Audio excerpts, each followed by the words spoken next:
En uno de tantos evangelios, quiero decirles que evangelios, es decir, biografías de Cristo, se escribieron aproximadamente 2000 evangelios circulaban. Y muchos de esos evangelios, digamos, apócrifos, tenían nombres de personajes bíblicos como para darle categoría al escrito, pero realmente no tiene nada que ver. El evangelio de Pedro. Pedro jamás escribió ningún evangelio, jamás. Sin embargo, hay un evangelio apócrifo que circula por ahí que se llama el Evangelio según San Pedro. Pero claro, no es lo mismo decir el Evangelio según San Pedro que el Evangelio según San Juanito, ¿no? O San Antonito. Entonces usaban el nombre de un personaje conocido como para darle caché a la literatura. El Evangelio según María Magdalena. Y tantos que circulan por ahí, el Evangelio de Tomás, el Evangelio de Judas, etcétera, etcétera. Nosotros tenemos solamente 4 evangelios y con eso es suficiente. Toda la información que necesitamos conocer y saber, aquí la tenemos. Y lo que el Señor no quería o no quiere que supiéramos, pues simplemente no lo tenemos en la palabra y no tenemos que complicarnos la vida, ni sentirnos tristes, ni frustrados, porque en la Biblia tenemos la información que el Señor quiere que tengamos. Y la que no quiere que no tengamos, simplemente no está. ¿Estamos de acuerdo, hermanos? Amén. Ahora bien, Jesús se crió en una cultura judía. Jesús no era europeo. Jesús no era latino. Jesús se crió en el seno de una comunidad judía, basada fundamentalmente en los escritos que llamamos vulgarmente el Antiguo Testamento, la Tanaj. Y todo lo que hacían, todo lo que practicaban, todo lo que creían, estaba basado en esas enseñanzas que el Señor había ido transmitiendo a lo largo de los siglos y de las generaciones a través de los profetas, fundamentalmente los mandamientos de la Torá recibidos en el monte Sinaí por mano y conducto de Moisés, ¿verdad? Por lo tanto, cuando vemos que el Señor Jesús es circuncidado a los 8 días, pues es que era normal. Pero es que hasta el día de hoy, hermanos, hasta el día de hoy en Israel, o cualquier judío, da igual si vive en Latinoamérica, en Europa, en Asia o en donde sea, a los 8 días, a todos los niños se les circuncida, el Brit Milá, se les circuncida. Porque es la señal de que esa persona forma parte del pueblo de Israel. La primera persona que recibió la orden de ser circuncidado fue el patriarca Abraham. Él a sí mismo se circuncidó. Él se circuncidó a sí mismo. Gracias a Dios que a mí no me pidió eso el Señor. Pero después circuncidó a todos los de su casa. Y circuncidó a Ismael, que ya tenía 13 años. Por eso los musulmanes también se circuncidan.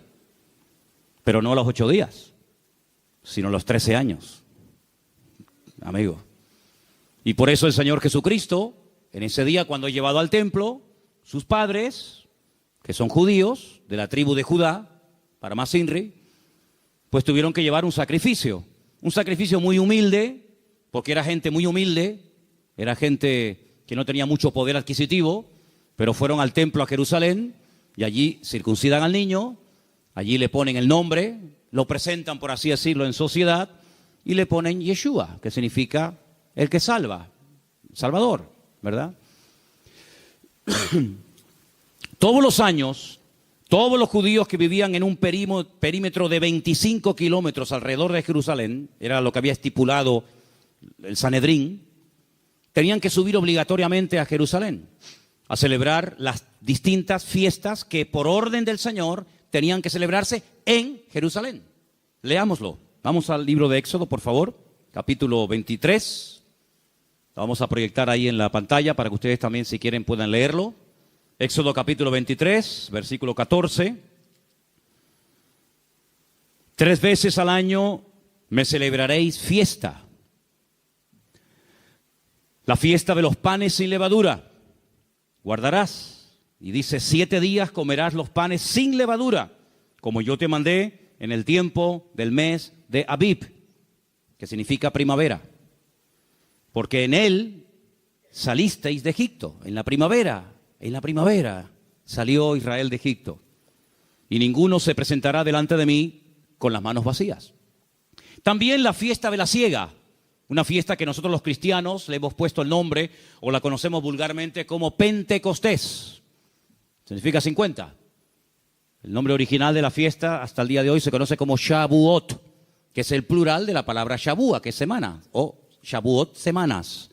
Es una fiesta que se celebra 50 días después del anterior, de la Pascua, ¿sí? Por eso muchos judíos ya se quedaban en Jerusalén para no ir y volver, sino que ya muchos se quedaban, otros se iban, lógicamente. Así que era la segunda fiesta. La fiesta de los primeros frutos de tus labores que hubieres sembrado en el campo, y la fiesta de la cosecha a la salida del año.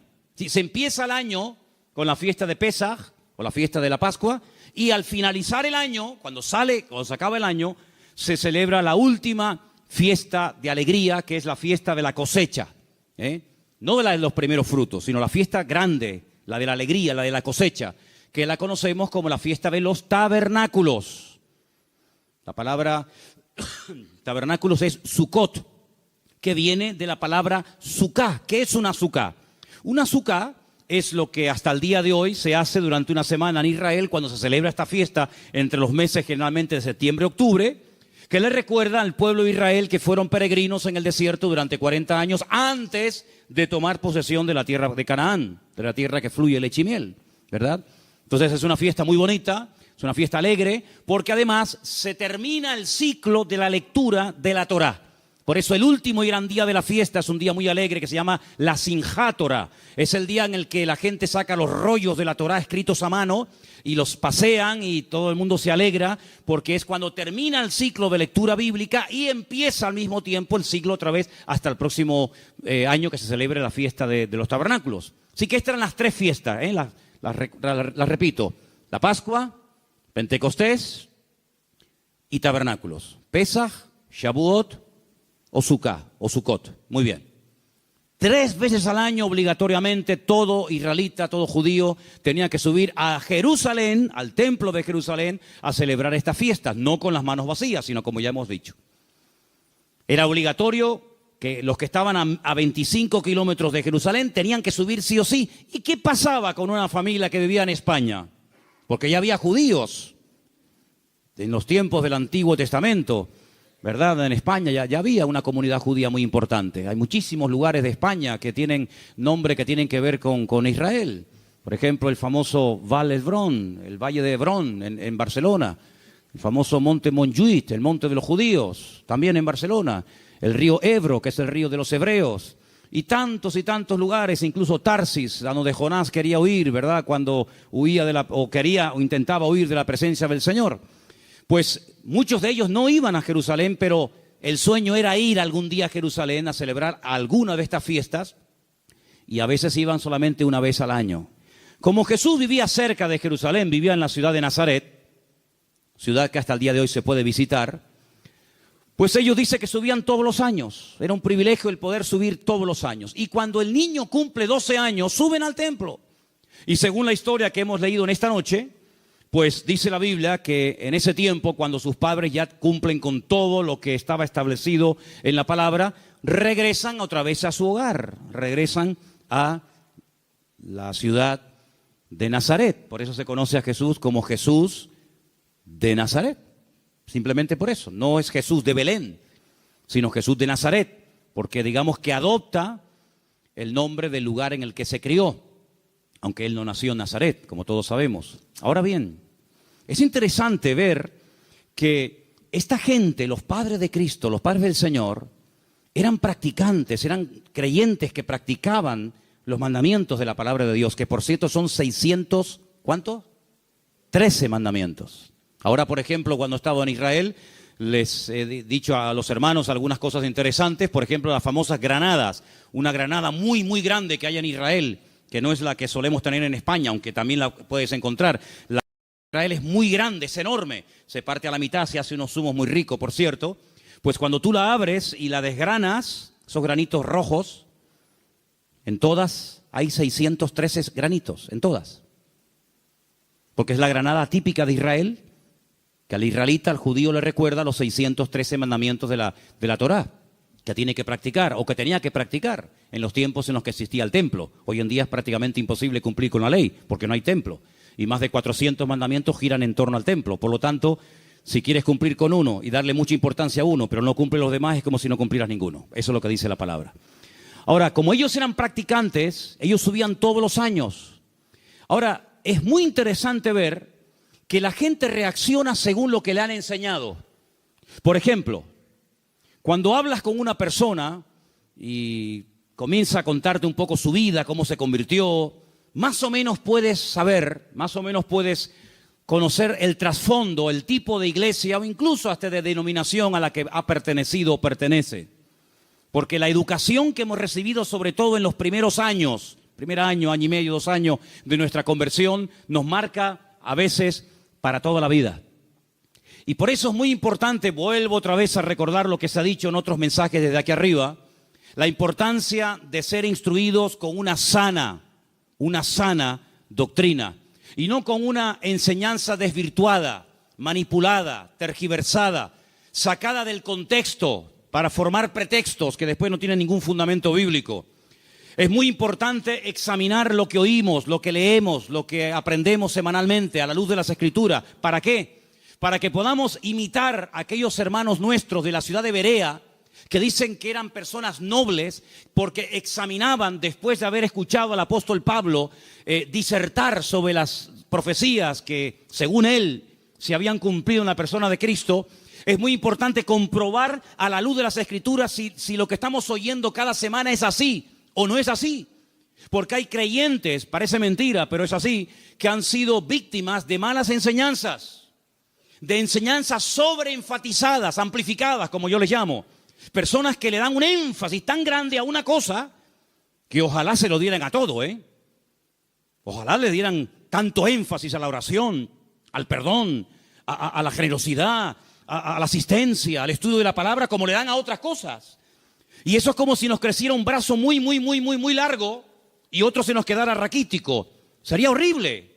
Sería horrible, pues lamentablemente encontramos personas, incluso iglesias, incluso me atrevería a decir denominaciones enteras, que le dan un sobreénfasis a algo que hay que enseñar. No estoy diciendo que no, hay que enseñar, hay que compartirlo, pero en su justa medida, ¿verdad? En su justa medida. Hay iglesias que le dan un énfasis increíble al hablar en lenguas. Para ellos lo más importante es hablar en lengua. No hay otra cosa en la vida más importante que hablar en lenguas, cuando la Biblia no pone un sobreénfasis sobre ese ni sobre ningún don de la palabra. Todos son importantes y todos son necesarios. Y como dije en cierta ocasión, el don más importante y necesario es el que hace falta en el momento, no el que no hace falta, ¿verdad? Hay iglesias que le dan un énfasis impresionante al diezmo. Y hay gente que viene obsesionada con el diezmo. Y ya no tanto. Pero cuando venían muchos hermanos de otras naciones y decidían congregarse aquí con nosotros un tiempo, pues, oye, era como si el diezmo era lo que arreglara todo. Si no importa si no oramos, si no nos congregamos, el diezmo. Y es como una obsesión. Y bueno, o sea, hay que hablar del diezmo, hay que hablar de las ofrendas. ¿Cómo no? Por supuesto que sí, es bíblico, ¿sí o no, hermanos? Pero yo no voy a estar todo el santo día hablando del diezmo y de pedir y hay que dar, porque si no das no sé qué. Es un sobreénfasis sobre una doctrina que se ha desvirtuado y se ha llevado a unos extremos que ni siquiera la Biblia le da esa importancia o esa categoría. Entonces es muy importante ver cómo en la vida de los padres del Señor Jesús, José y María, eran personas equilibradas, personas que hacían las cosas cuando se tenían que hacer y ya está, y nada más, ¿verdad? Pero hay creyentes que han sido víctimas de enseñanzas manipuladas, mutiladas, amplificadas, etc. Hay gente que ha recibido incluso veneno. Sí, hermano, veneno disfrazado en cápsula de doctrina sana. Veneno que ha entrado en su espíritu, que ha entrado en su mente, que ha entrado en su forma de ser, y actúan, y oran, y viven, y piensan, y reaccionan en base a una falsa enseñanza que ¡pum!, se les coló, y ahí ha echado raíces y les controla la vida. Gente que está todo el día viendo demonios por todos los lados. ¿Conocen gente así? ¿Conocen gente así? Digo, madre mía, qué facilidad tienen para ver demonios de otra gente. ¿Por qué no desarrollan la habilidad para ver más al Señor? Y para ver la protección y la bendición de Dios. Están todo el día asustados. Es que el diablo Pero hija, pero ¿tú quién eres? Es que ni a Pablo lo perseguía tanto el diablo como a ti. Porque han sido víctimas de una enseñanza envenenada. Claro, el otro extremo, ¿cuál es? No, que eso no existe, que no hay diablo, que no hay demonios, que no hay guerra espiritual, que no hay lucha. Ese es el otro extremo, cuidado. Y todos los extremos son malos. Entonces, qué importante es crecer de una forma equilibrada, comprobando a la luz de las Escrituras si los conceptos, las enseñanzas que se transmiten diariamente o semanalmente son realmente así. Y por eso vemos en el Señor que Él subió, no porque era una tradición, sino porque era un mandato del Señor. Era un mandato del Señor subir a Jerusalén a celebrar la fiesta de la Pascua. Pero yo les dije el jueves que en esta historia, que es la única, dicho sea de paso, que tenemos sobre la adolescencia del Señor, aparece una frase que a mí durante mucho tiempo me creó, vamos a decir, entre comillas, un cierto problema. Porque es una palabra que no me encaja en la forma de ser del Señor. Y vamos a leerla. Estamos en Lucas, ¿verdad? Capítulo 2, versículo 48. Dice que los padres, después de 3 días, claro, fue un día de ida, otro día de vuelta y otro día buscándolo, total 3 días, como los 3 días que estuvo sepultado, ¿verdad? A los 3 días lo encuentran en el templo. Si hubieran empezado a buscarlo en el templo, lo hubieran encontrado el primer día, pero fue el último lugar donde fueron. Cuando le vieron, se sorprendieron y le dijo su madre: hijo, ¿por qué nos has hecho así? He aquí tu padre y yo te hemos buscado con angustia. Con angustia. Qué terrible, ¿no? Cuando estamos angustiados, asustados, nerviosos, preocupados por algo. No es correcto vivir así. No es correcto vivir con esa inseguridad, con ese temor dentro, ¿no? Ellos manifiestan que han estado angustiados. Bueno, en cierto sentido les podemos entender. Perder a un hijo 3 días tiene que ser una experiencia horrible, ¿verdad? Entonces, cuando le vieron se sorprendieron, pero él les dijo, versículo 49, ¿por qué me buscabais? Como diciendo, pero, ¿por qué estáis tan preocupados? ¿No sabíais que en los negocios de mi padre me es necesario estar? Y ahí aparece la palabra, y de hecho la tengo subrayada aquí en la Biblia, lo podéis comprobar. En los negocios, y yo digo, ¿negocios? ¿No suena un poco chocante la palabra negocios en los labios del Señor, sí o no? ¿A usted no le choca? ¿A nadie le choca? Yo entonces me equivoqué de predicación hoy, ¿o no? A mí me choca mucho que el Señor hable de negocios. Porque la iglesia no es un negocio. ¿O es un negocio el reino del Señor? Hay algunos que se toman el ministerio como un negocio y se pegan una vida que, vamos, que si no fueran pastores, imagínate, ¿no? Hay gente que se monta la vida cristiana como si fuera un negocio. Pero la vida cristiana no es un negocio. No es una empresa. Entonces, ¿por qué aparece esta palabra? Entonces comencé a estudiar y comencé a indagar. Y tengo que decirles que no aparece en ningún texto. El Nuevo Testamento se escribió en griego, ¿vale? No se escribió en español, ni en inglés, ni en alemán, ni en japonés, se escribió en griego. Y en ningún manuscrito, en ninguno de los que existen en la actualidad, aparece la palabra negocios. En ninguno. Luego tengo que decir que esto fue una pésima traducción. Eso no dice ningún texto. De hecho, hay Biblias. Esta mañana, por ejemplo, en el Puerto de la Cruz, algunos hermanos, mientras yo decía esto, me levantaban la Biblia, como ahora, por ejemplo, y me decían, hermano, en la Biblia mía no pone negocio. Por ejemplo, ¿en tu Biblia qué pone? Asuntos. ¿En la tuya? ¿Cómo que nada? Tiene que poner algo. ¿Está en blanco el texto? No habla de negocios. En la Biblia esta que se llama de la Peshita, que es la traducción del arameo, tampoco aparece la palabra negocios. No sé si por ahí alguna persona tiene alguna otra versión diferente. ¿Qué dice en la tuya? ¿Cómo? Yo debo estar donde está mi padre. Bien, vale. Si la palabra negocios no aparece en ningún manuscrito, entonces la pregunta es, ¿qué es lo que dice? En la casa de mi padre me es necesario estar. Eso es lo que dice el original. En la casa de mi padre me es necesario estar. Me llama mucho la atención porque el Señor Jesús, la última semana de la vida de Cristo es muy interesante, ¿eh? Muy, muy interesante. Está plagada de detalles.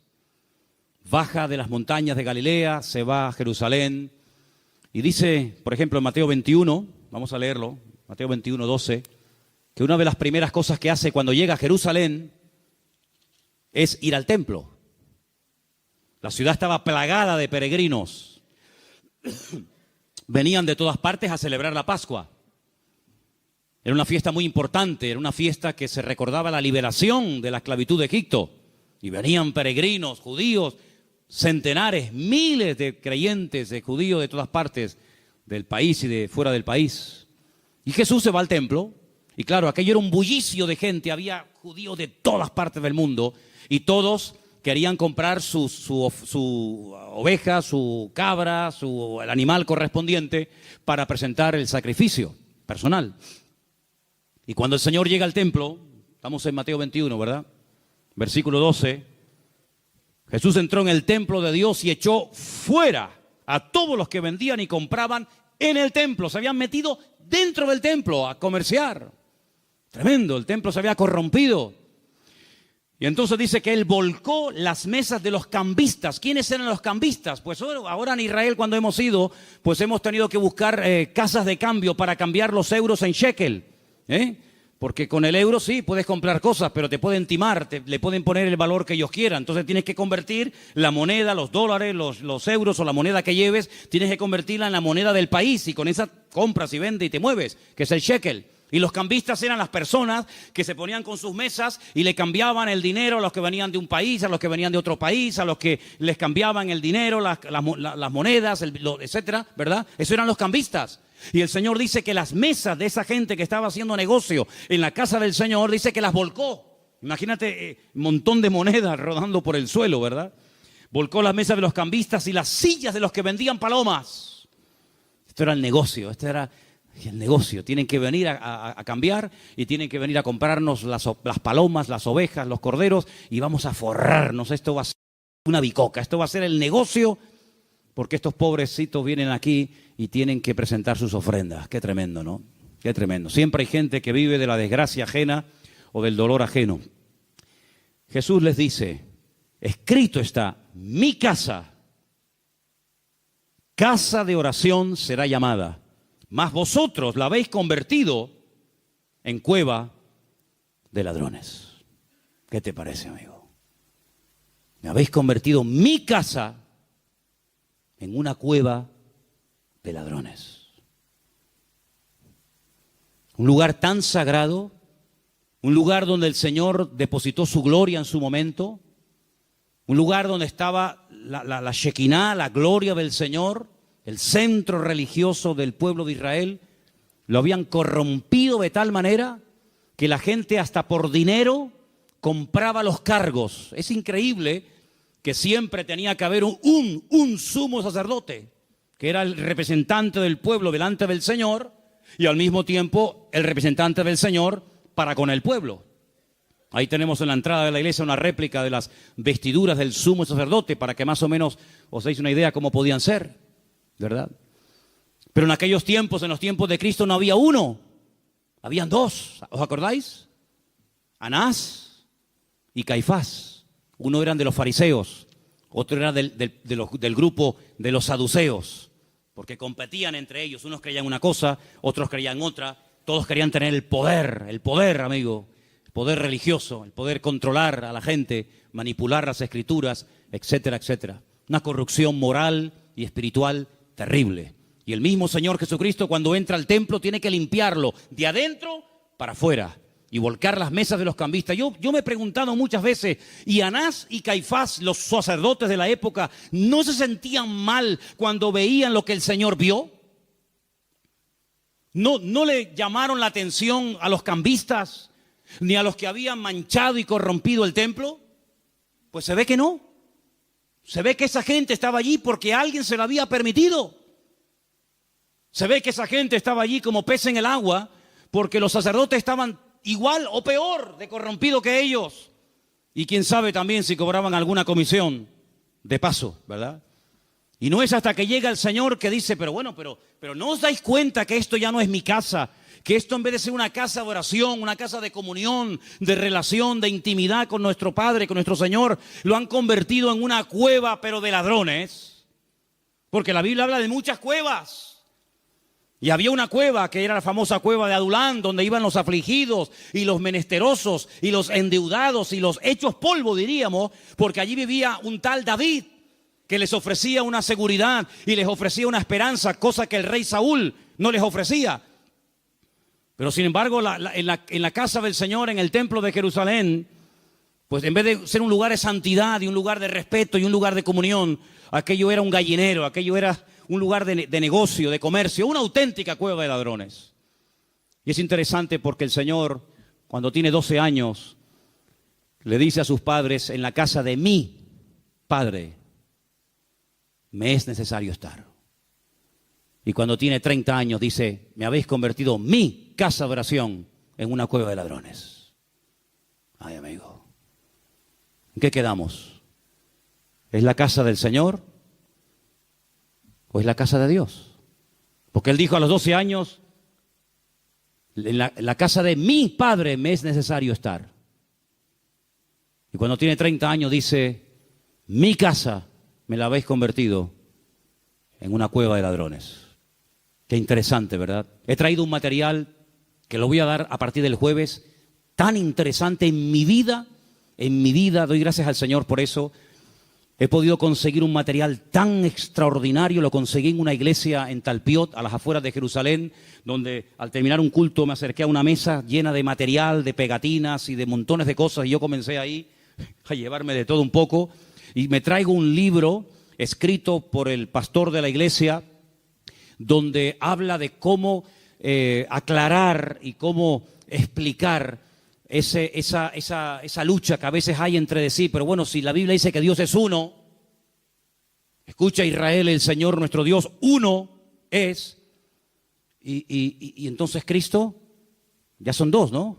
Está el Padre y está el Hijo, ahora hay dos, antes allí sea uno, ahora son dos. Entonces hay creyentes que tienen un lío con esto y me ha llegado este material a mis manos, escrito específicamente para aclararle a los judíos que se encuentran en esta disyuntiva de no entender lo que vulgarmente por ahí algunos han llamado Trinidad.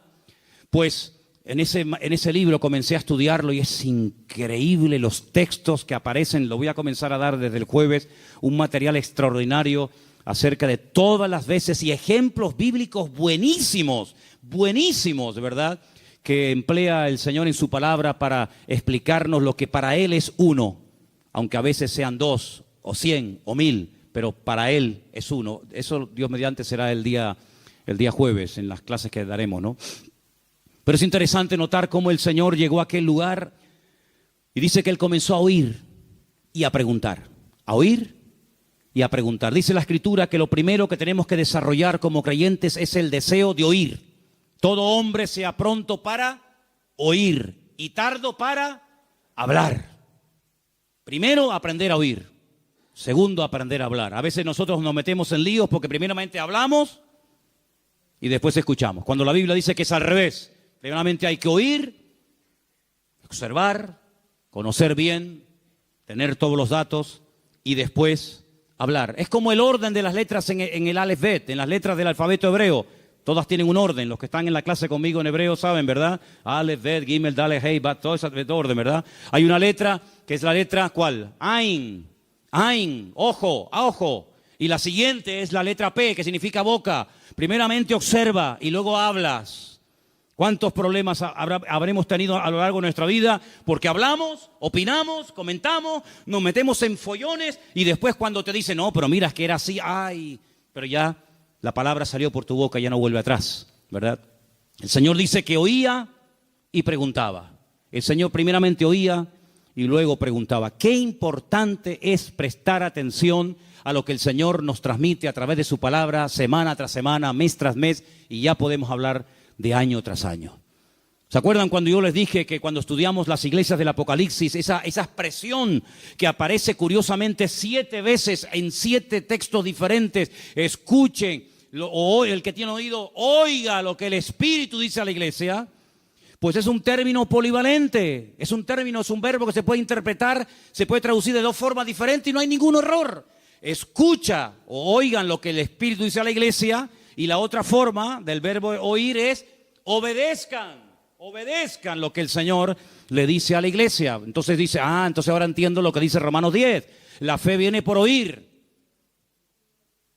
¿No será mejor haber puesto la fe viene por obedecer y por obedecer lo que dice el Señor? Porque si fuera la fe que viene por oír, madre mía, ustedes que llevan 15 años escuchando palabra, tendrían que tener más fe que Moisés, Jeremías, Daniel y todos los patriarcas juntos.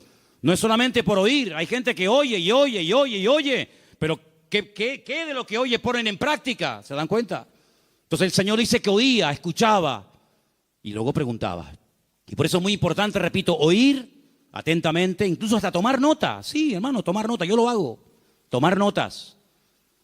Pero también preguntar. No te vayas nunca con dudas en tu corazón. Una duda no aclarada mañana te puede ser una piedra en el zapato que te impide crecer y te impide madurar y desarrollarte adecuadamente en tu relación con el Señor. Pregunta si no entiendes algo, sobre todo de la doctrina.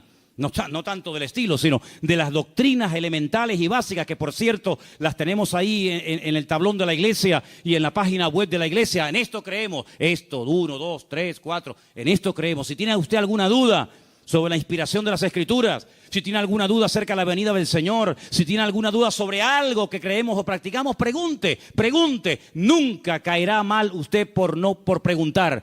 En todo caso, nos molestará que nunca pregunte nada, ¿eh? Así que pierda el temor a preguntar, a indagar, a saber y a averiguar. Ahora, quiero hacer notar algo muy interesante. Él dice, en la casa de mi padre me es necesario estar. ¿Cómo es posible que con 12 años tuviera tan claras las ideas y supiera dónde y dónde no tenía que estar? Con 12 años. Ahora, tenemos que trasladarnos, cuando yo les he dicho muchas veces que la Biblia se escribió en un contexto cultural completamente diferente a nosotros, es muy importante conocer ese contexto. ¿Se acuerdan cuando estudiamos hermenéutica? Uno de los puntos principales para interpretar adecuadamente un texto bíblico, un pasaje bíblico, es situarnos en el contexto de la época. Un niño de 12 años no es un niño de 12 años aquí en Tenerife, aquí en España. Un niño de 12 años hoy por hoy en Israel es responsable ante Dios y ante las autoridades de sus actos. Es más, un niño de 12 años en Israel, si comete un delito, puede ser condenado exactamente igual que una persona adulta con 18, 20 o 30 años, porque se le considera a partir de los 12 años responsable. De hecho, hay niños que están cumpliendo condenas de más de 20 años por delitos que han cometido a esa edad. Por lo tanto, allí se madura muy pronto, aquí se madura muy lento. Aquí hay hijos que todavía tienen 40 años y aún no se han ido de la casa de los padres. Cuando yo veía a Yoseli hoy dándole el pecho a la niña, digo, prepárate, amiga, porque capaz que vas a estar así hasta los 40. ¿Qué te parece? Con 12 años en Israel ya eres un bar mitzvah, ya eres un hijo del mandato, ya eres responsable ante Dios y ante los hombres de tus acciones y de tus actos. Eso de que de tales es el reino de los cielos, de que los niños hasta los 12. A partir de los 12, amigo, ya eres responsable de tener tu relación con el Señor, de tener tu propia Biblia, de orar, de venir a la iglesia, de congregarte, de involucrarte y no depender siempre de papá, de mamá, de la llamadita, del líder de jóvenes, del pastor, de fulano, de mengano. Ya con 12 años, venga, a caminar, amigo. A los 12 años se le dice al niño, ya puedes bajar de ahí arriba, del balcón de mamá, y ya te puedes meter aquí en el culto con los hombres, y ya puedes votar, y ya puedes opinar, y ya puedes hacer olé, ya puedes subir arriba a leer la palabra, y ya eres un hombre a los 12 años. Por eso el Señor a los 12 años era más adulto que muchos con 30 hoy en día. Y por eso Él tenía su identidad claramente establecida, cosa que algunos todavía no tienen claramente establecida. Hay personas que todavía están mirando a izquierda, a derecha, adelante, detrás, a ver cuál va a ser su modelo, a ver a quién van a imitar, a ver cómo me voy a cortar el pelo, a ver de qué medida me lo voy a poner, a ver qué tatuaje me hago, a ver con quién me identifico, con el motero, con el punky, con el siniestro o con quién me identifico, porque todavía no han encontrado su lugar en la vida, todavía no tienen una fuente de... Yo he predicado hace poco, ahora cuando estuve en Italia y en Suiza, predicaba, digo, hermano, toda iglesia tiene que tener bien clara cuál va a ser su fuente de identidad, su fuente de inspiración. Y creo que nuestra fuente de inspiración y nuestra identidad la tenemos 100% en Cristo Jesús, nuestro Señor nuestro. ¿Cuántos dicen amén? Por eso de el imitar a fulano, imitar a mengano, cómo ora, cómo predica, cómo se mueve, es lo más ridículo del mundo. Entra en tu aposento y tu Padre que te ve en lo secreto te recompensará en público. Una de las cosas que tenemos que orar y pedirle al Señor, y si puede ser antes de que termine este año, que ya está a la vuelta de la esquina, mejor que mejor, es decir, Señor, quiero saber a qué me has llamado, cuál es mi lugar, cuáles son los talentos que tengo y lo que no tengo. Con todo respeto, digo esto ahora. Ahora vino el barco, gloria a Dios, ojalá viniera más. Ahora todos se quieren ir al barco. Mañana viene el avión y todos se quieren ir con el avión. Y mañana viene un submarino cristiano y todos se quieren ir con el submarino cristiano. Y mañana viene un cantante famoso y todos quieren ser como el cantante famoso. Y pasado viene... hermanos, gloria a Dios por todos estos ministerios. Gloria a Dios. Yo me alegro muchísimo y me alegro mucho de que los jóvenes... Después le pedí a Saray que diera un breve testimonio porque los jóvenes de esta iglesia, y estamos muy contentos por ello, creo que han tenido una buena participación y un buen ejemplo y otros hermanos también. Cuando digo jóvenes, métanse ustedes también. Me refiero a ustedes también, hermanos. ¿Sí? Pero hermanos... No tenemos que ser niños fluctuantes. El niño le regalas un cochecito y está loco. Pero en cuanto le presentas una moto, ya hace así, dice, el cochecito, la moto. Y mañana le presentas una trompeta y pasa una batería, porque todavía no tiene claras sus ideas. ¿Tú las tienes? ¿Tú tienes claras las ideas? ¿Las tienes claras? ¿Motero? Gloria a Dios, amén. Te compras una Harley Davidson, te vistes como te tengas que vestir. Si ese es el lugar que Dios tiene para ti, sé el mejor motero del mundo y sirve al Señor en ese terreno. Pero ¿y si ese no es tu terreno, amigo? ¿Para qué te compraste la moto? ¿Te pusiste el parche? ¿Para qué? ¿El Señor quiere que seas músico? Pues prepárate y estudia y aprende y practica y saca callos y suda, lo que haga falta. Pero sé ese músico para el cual el Señor te llamó. Dios quiere que seas pastor, olvídate de otras cosas. Para ti lo más importante es el ministerio, estudiar, estudiar, estudiar y servir a los demás porque a eso te ha llamado el Señor. Pero si a eso no te ha llamado el Señor, ¿para qué meterte en camisas de 11 varas, ilusionarte, perder tiempo, perder energía, incluso a veces hasta dinero? ¿Para qué? Qué hermoso es saber a lo que Dios nos ha llamado y a lo que Dios no nos ha llamado. Qué hermoso saber lo que Dios me ha dado a mí y lo que Dios no me ha dado a mí. No olvidemos las palabras de nuestro hermano Pedro. Nuestro hermano Pedro, el de la Biblia, No están pensando en otro hermano Pedro que por ahí tenemos en Tenerife otro, ¿no? El hermano Pedro, el de la Biblia. No tengo ni plata ni oro. Pero ¿cómo puede ser que un ministerio que predique y en una predicación haga así y en el primer llamado gane a 3,000 almas y no tenga recursos económicos? ¿Cómo puede ser un hombre que va por la calle y sin querer, cuando pasa con la sombra, el Señor se glorifica y algunos enfermos son sanados y semejante ministerio no tiene ni plata ni oro? Pero si hoy en día hay gente que en el ministerio, hermano, no saben hacer ni la O con un canuto, y se pegan una vida que hermano, ni un artista de Hollywood. Y este hombre que tiene la gracia del Señor, que ha caminado por encima de las aguas, que ha visto milagros, que ha visto a Elías, que ha visto a Moisés, que ha hablado con ellos, que ha visto cosas tremendas que ninguno de nosotros hemos visto jamás y probablemente nunca veremos. ¿Cómo es posible que llegue a la puerta donde va a entrar al templo y le diga a un mendigo que le está pidiendo dinero: no tengo, no me pidas dinero porque no tengo ni plata ni oro? Es que era la verdad. Y no tenemos que tener vergüenza de reconocer lo que Dios no me ha dado. Porque probablemente el que esté sentado al lado tuyo tenga lo que tú no tienes. Y es un complemento que Dios ha puesto a tu lado. Dios le ha dado a Elena dones que yo no tengo. Pero Dios me ha dado dones a mí que ella no tiene. Y ahora vamos a pelear y a discutir. Yo una vez oré por una persona que estaba enferma y a los 3 días se murió. Y Elena ha orado por mí cuando he estado asfixiado y muy mal y me he sanado así, al momento. ¿Qué quieres que te diga? Cada uno tiene su don, cada uno tiene su terreno. Por eso Pedro dijo, no tengo plata ni oro. Si ustedes creen que nosotros los discípulos, por haber estado con el Señor y por tener congregaciones de miles y de miles de personas, nadamos en la abundancia, os equivocáis rotundamente. Pero tenemos otras cosas que ni con todo el dinero y el oro del mundo se pueden comprar. En el nombre de Jesucristo, levántate y camina. Aleluya. Y ese hombre fue transformado y cambiado radicalmente. Tú sabes lo que tienes hoy en el Señor. Oye, que hoy es día 11 de diciembre, ¿no? Es 11, ¿no? 11 de diciembre, casi se nos va el año. Y en este año, ¿cuántas Biblias has repartido? ¿Cuánta gente has ganado para el Señor? ¿Cuánto tiempo has invertido en el reino? ¿Cuánto tiempo has invertido en tu empresa, en tu negocio y en el Señor? Un desequilibrio increíble, eso se tiene que compensar de alguna manera. Es como un barco, si le ponemos toda la carga a un lado al barco, es un peligro. Uno de los grandes peligros que hay en la navegación, cualquiera lo sabe, es que la carga se puede ir a un lado y se escore el barco y se dé la vuelta. Por eso la mercancía, los barcos tienen que llevar la mercancía amarrada para que no se mueva. Y a veces en nuestra vida hay tantas cosas que se siguen moviendo. A veces perdemos la victoria tan fácilmente.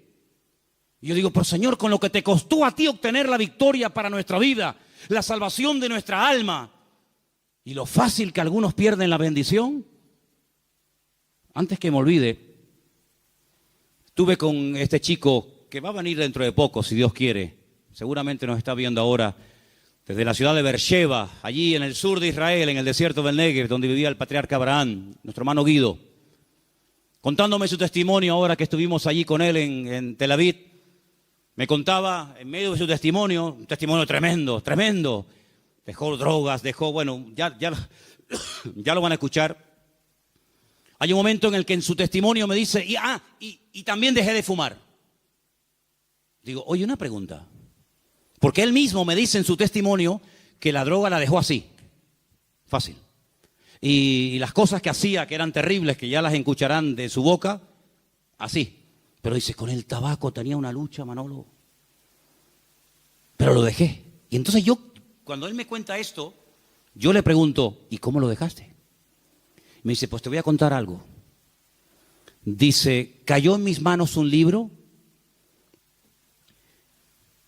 que lo escribió un señor que fumaba 3 cajetillas diarias durante un montón de años. Y un día se plantea el hecho de dejarlo, pero no solamente dejarlo, sino ayudar a otros fumadores. Y creó un método, no me acuerdo ahora cómo se llama, y ese método lo escribió en un libro. Y me dice, ese libro cayó en mis manos y aún no lo había terminado de leer y ya no probé nunca más el cigarrillo. Y le digo, dame ese libro ahora mismo. Cuidado, no es porque yo fume, ¿no? Como estoy yo a garanta como para fumar ahora. Y le digo, dame ese libro. Entonces me lo mandó por ¿cómo se llama eso? PDF. Yo veo que ustedes están puestos en eso. En PDF. Entonces, lo he imprimido, se ha imprimido arriba y quiero ofrecerlo a los hermanos de la iglesia. Es un material increíble que he traído de Israel. Él dice en el libro que fúmate este último cigarro con todo el placer del mundo porque va a ser el último que vas a fumar. Incluso él tiene escuelas, tiene talleres donde dice, y si después de hacer lo que yo te digo no lo dejas, yo te devuelvo el dinero. Entonces yo digo, ¿eso tiene que ser una bomba? ¿Eso tiene que ser una pasada? Entonces lo tengo, para no preguntar ahora públicamente nada, porque eso es una cosa muy personal. Si después del culto algún hermano o hermana dice, mira, yo lo voy a leer, pero me dijo, tienes que leerlo todo, ¿eh? Tienes que leerlo todo. Digo, vale, yo se lo diré a los hermanos que lo lean. Yo ya lo tengo. Tengo ese material y, oye, por probar, ¿no? Por probar no se pierde nada. ¿Estamos de acuerdo? ¿Estamos de acuerdo o no? Amén. Termino. Vale. El Señor Jesús dice que cuando sus padres lo encuentran, le dicen, la casa de mi padre es donde yo tengo que estar, porque él era donde más a gusto se encontraba. Yo les quiero preguntar a todos los jóvenes que están aquí esta tarde, y también a todos ustedes, hermanos, ¿ustedes disfrutan cuando vienen aquí a la iglesia? ¿Disfrutan? ¿Les gusta venir? Amén. No lo pierdan nunca, ¿eh? No lo pierdan nunca. El día que a mí no me guste predicar, el día que a mí no me guste estar aquí, No puedo estar, porque estaría fingiendo. Que ese deseo de venir, de disfrutar, de escuchar, de aprender, de participar, de colaborar, en lo que sea, que nunca se vaya de tu vida. Amén. Y si ves que se te está apagando, ora al Señor y recupera ese fuego. Porque es una de las cosas más bonitas que como creyentes tenemos. Decir, tengo ganas de ir a la iglesia. Y el culto ahora empieza a las 6:30, yo a las 6 estoy allí. ¿Y qué hay que hacer? Yo el primero. Si con 12 años él tenía este deseo, ¿cuánto más nosotros? Pero quiero terminar leyendo los 2 versículos que mi hermano Luis... ¿Dónde está Luis? Que mi hermano Luis allá arriba en el balcón me dejó para que yo leyera. El 51 y el 52. ¿Podemos proyectarlo ahí?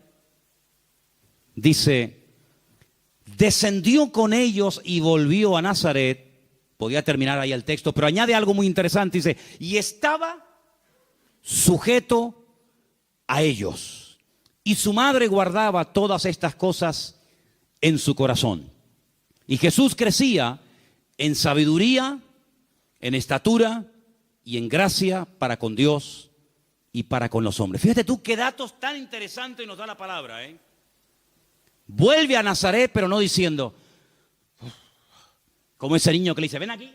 Y el niño viene, pero va llorando por toda la calle. A veces yo he visto madres que pasan por aquí, por enfrente de la iglesia, y vienen con el niño dando gritos desde la esquina y llegan al recinto ferial y aún sigue chillando el chiquillo. No con esa actitud.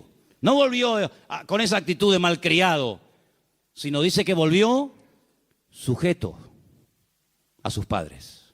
Jesús, el Rey de Reyes y Señor de los Señores, reconociendo que aún no ha llegado su hora ni su momento, vuelve a Nazaret, se sujeta a sus padres, y hasta los 30 años guarda absoluto silencio. Qué acto de humildad, ¿verdad, hermanos? Qué acto de humildad. Se sujetó, se sometió a sus padres. ¿Y tú a quién te sujetas? ¿A quién te sometes tú? ¿Quién es tu cabeza? ¿Quién es tu autoridad espiritual? Una de las preguntas que le hago muchas veces a algunas personas es, ¿quién es tu pastor? ¿Quién es tu pastor? Y alguno me responde, no, el Señor es mi pastor. Digo, ya. Si el Señor fuera tu pastor, tú también tendrías un pastor en esta tierra. Porque eso es lo que nos enseña la palabra de Dios. Someternos, sujetarnos los unos a los otros. Y aprender los mayores o los menores de los mayores y servirnos los unos a los otros. Es lo que dice la Biblia, someternos, sujetarnos, aprender los unos de los otros. Pero luego hay algo muy interesante y es cómo crecía el Señor. Ponme otra vez el último versículo. Dice que crecía en estatura. Gloria a Dios. Le pregunté hace un rato a Nuria, que estaba por ahí dando vueltas, Eva, la pequeñita, inquieta. Claro, ya aprendió a caminar. Y le digo, ¿cómo te gustaba más? ¿Cuando era como esta pequeñita en brazos? ¿O como ahora que no para y sube y baja y entra y entra por todos lados? Ay, amigo, ¿qué te parece?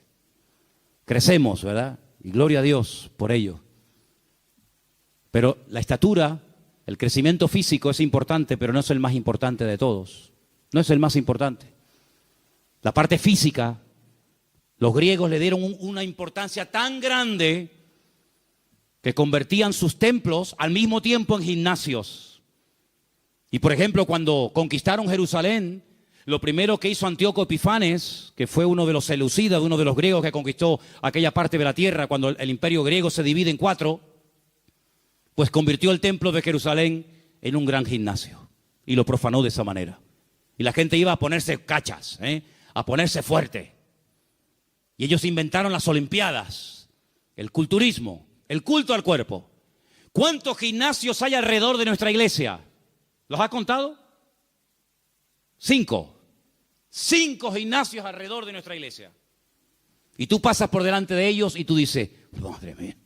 Los ves corriendo para arriba, abajo, cogiendo bolas, cogiendo peso, subiendo por la cuerda, bajando. Yo no digo que esté mal, pero dice la Biblia que el ejercicio corporal para poco es de provecho. Hay gente que le da una importancia tremenda a tener un cuerpo, una musculatura. ¿Y sabes lo que te quiero decir una cosa? Y que nadie se ofenda si practica esto. La mayoría de esa gente son en el fondo unos acomplejados. Sí, créeme, la mayoría de esas, no digo todos, pero muchas de esas personas que se me achacan en los gimnasios y se quieren poner fuertes y hermosos y no sé qué y no sé cuánto, en el fondo tienen unos complejos tan grandes que quieren tapar y ocultar su complejo de inferioridad con un cuerpo no sé qué, y luego escarbas y no hay nada, nada en su vida. Entonces el Señor, claro que crecía, pero cuidado, no solamente crecía por fuera, en estatura, gloria a Dios, sino que también crecía en sabiduría, en gracia, también crecía espiritualmente. Y es lo que tenemos que buscar todos y cada uno de nosotros. Porque ¿de qué sirve que físicamente tengamos un cuerpo espectacular si luego espiritualmente somos enanos y no tenemos comunión y relación con el Señor? No tenemos que imitar ni machacarnos en un gimnasio horas y horas y horas. Ay, amigo, si en vez de desperdiciar tanto tiempo haciendo carreras y atletismo y levantando pesas y comiendo basura, invirtieras ese tiempo en oración, en presencia y en relación con el Señor, qué diferente sería tu vida. Qué diferente sería tu vida. Por eso el Señor crecía de una forma integral, crecía equilibradamente. No era una persona con una apariencia física espectacular como Saúl, ¿os acordáis? Saúl, ¿cómo era? Saúl lo miraba y decía, madre mía, qué hombretón, el más alto de todo Israel. Y espiritualmente, un desastre, pero físicamente espectacular. ¿Cómo era Absalón? ¿Os acordáis de Absalón? Hemos estado ahora recientemente en su tumba, allí en Jerusalén. ¿Cómo era Absalón? Dice que desde la cabeza, desde la coronilla, hasta la planta de los pies, era sin defecto. Hermoso, algo espectacular. Una melena que ni el león de la metro, hermanos. Se la cortaba una vez al año porque sé que le molestaba. Claro, presumía de tanta cabellera, y dime de qué presumes y te diré de qué careces. Al final la cabellera se terminó convirtiendo en su enemigo. Y dice que un día cabalgando en un bosque quedó colgado por los pelos y allí lo mataron. No estoy diciendo que si te dejas crecer el cabello te vas a quedar colgado, pero, amigo, hombres espectaculares, hombres que tú decías, madre mía, este hombre tremendo. Sin embargo, espiritualmente, ¿cómo eran? Personas que no habían crecido ni habían madurado. El Señor crecía por fuera, por dentro, delante de Dios, delante de los hombres, un crecimiento equilibrado. ¿Estamos creciendo, hermano? Yo les pregunto, hermanita, escúchame, ¿estás creciendo? Jóvenes, ¿estáis creciendo en el Señor? ¿Estáis cada día más fuertes, más robustos en Cristo? ¿Tenéis las ideas claras? ¿Estáis creciendo? En carácter, en integridad, en compromiso. Se te puede decir algo, te enfadas y te vas de la iglesia cuando te dicen, no, mira, ahora no hagas esto. No me voy. ¿Estás creciendo? Oye, es 11 de diciembre, ¿eh? Es 11 de diciembre. Has tenido enero, febrero, marzo, abril, mayo, junio, julio, agosto, septiembre, octubre, noviembre. Y ahora te quedan nada, dos días y todavía peleando con el horario, con tu carácter, con tu impulsividad, con tu genio, con tu orgullo. Hermanos, tenemos que crecer. Tenemos que madurar. No vamos a afectar a esta ciudad si no crecemos y si no maduramos. La maldad está creciendo, ¿sí o no? Tremendo. La maldad está creciendo, pero es que la iglesia tiene que crecer más rápido que la maldad. Nosotros tenemos que crecer más rápido que el pecado. No puede crecer más la homosexualidad que la iglesia del Señor. No puede crecer más la drogadicción. No puede crecer más la maldad en la ciudad que nosotros como pueblo de Dios. Cada día tenemos que crecer y madurar más. Y cada día tener más paciencia y más amor y más perseverancia. Esa es la voluntad de Dios para todos. ¿Cuántos dicen amén? Claro que a los 12 años dejaba con la boca abierta, pero no era el tiempo. Una vez me pusieron un vídeo, y termino, de un niño, el niño predicador. Lo habéis visto, ¿no? Hay por ahí, por YouTube, algunas predicaciones de este muchachito. Sí, muy bien. Pero ni el Señor Jesucristo con 12 años empezó su ministerio. Pero todo tiene un tiempo en la vida. Todo tiene un tiempo en la vida. A los 12 años dejaba con la boca abierta a los doctores de la ley en Jerusalén. Pero los padres le dijeron, para casa.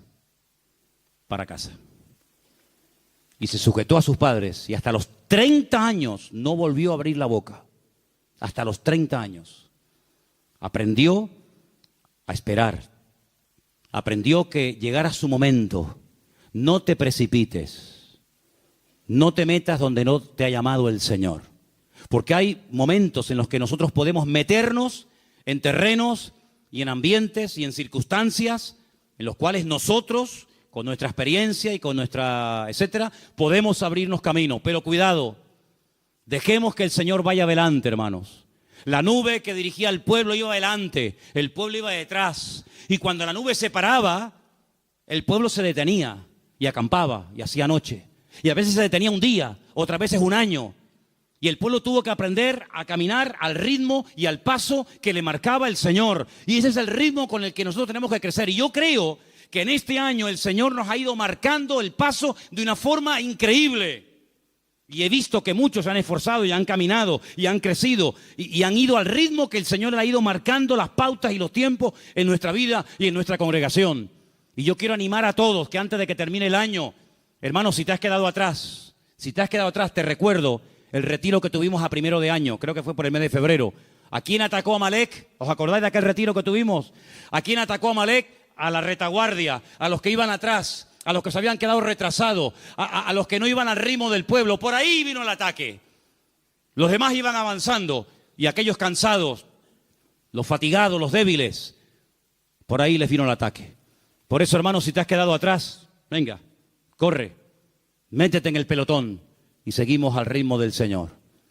Por eso, hermanos, dice que cuando cumplieron con todo, volvieron a Nazaret. Mientras no cumplieron con todo, no volvieron. ¿Para qué volver?